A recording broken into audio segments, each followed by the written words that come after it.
इस वीडियो में आज हम जानेंगे एसी का ग्रिल टेम्परेचर किस तरह मेजर किया जाता है।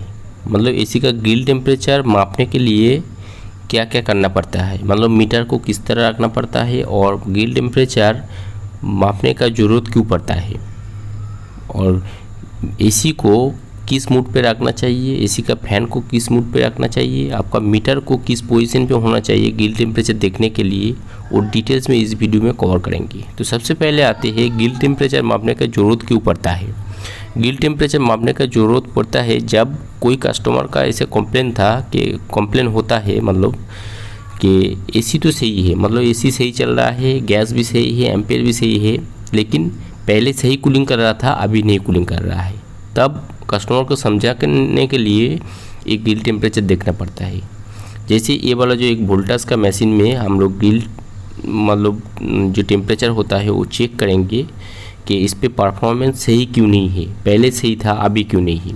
तो हम लोग मीटर लगाया हूँ, तो मीटर लगाने का सही तरीका है कि मशीन को चालू करने के बाद जहाँ से सही तरीके से हवा थ्रो कर रहा है, मीटर को सेंसर के जहाँ पे है वो वहाँ पे फिक्स करना पड़ेगा।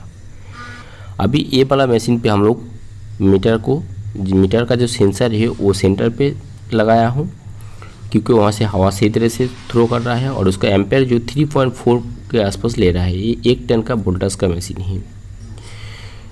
इसके बाद क्या करना पड़ेगा कि आपका फ़ैन का जो स्पीड है रिमोट से उसको एकदम स्लो पे करना पड़ेगा, मतलब लो स्पीड पे करना पड़ेगा, तो ही आपको सही से पता चलेगा।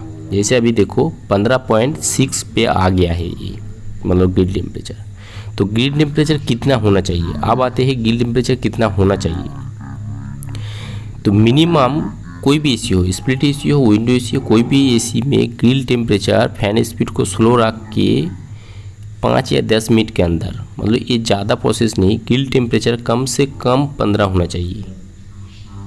मतलब 15 से नीचे भी होता है, कोई इन्वर्टर एसी में, ये भी इन्वर्टर एसी है, लेकिन कोई मशीन में 6 तक आ जाता है, वो अलग बात है। लेकिन जब प्रॉब्लम आता है तब कम से कम 15 आना चाहिए। जैसे ये 15.4 दिखा रहा है इस पर ग्रिल टेम्परेचर, मतलब ये ग्रिल टेम्परेचर सही है कूलिंग दिखने के लिए।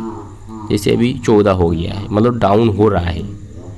अब आते हैं ग्रिल टेम्परेचर हो गया है, अब इसको सही किस तरह पता लगेगा। अब इसको रूम टेम्परेचर को आपको देखना पड़ेगा। अब रूम टेम्परेचर तो 5-10 मिनट पे नहीं पता चलेगा, थोड़ा देर आधा घंटा जैसे चलने देना पड़ेगा। जैसे ये मशीन पे रूम टेम्परेचर थोड़ा देर चलने के बाद 26 तक आया है। अब रूम टेम्परेचर और ग्रिल टेम्परेचर ये दोनों के अंदर 12 से 15 डिफरेंस होना चाहिए। जैसे ग्रिल टेम्परेचर पहले दिखा हूँ कि 14 पकड़ता हूँ, 15 पकड़ता हूँ, तो ग्रिल मतलब रूम टेम्परेचर 26 है माइनस ग्रिल टेम्परेचर 15 है, मतलब 11 आ गया है, मतलब 12 से 15 आना चाहिए। अब देखते हैं ये मशीन में प्रॉब्लम क्या है।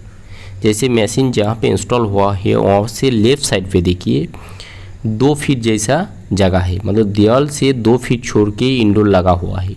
और रूम का मतलब एसी का राइट साइड पे देखिए कितना जगह है, मतलब यहाँ पे 6 फीट जगह है, मतलब टोटल 10 फीट का रूम होगा, तो सेंटर पे होगा तो राइट साइड पे 5 फीट और लेफ़्ट साइड पे 5 फीट होना चाहिए कम से कम, मतलब आपका पोजीशन नहीं है तो।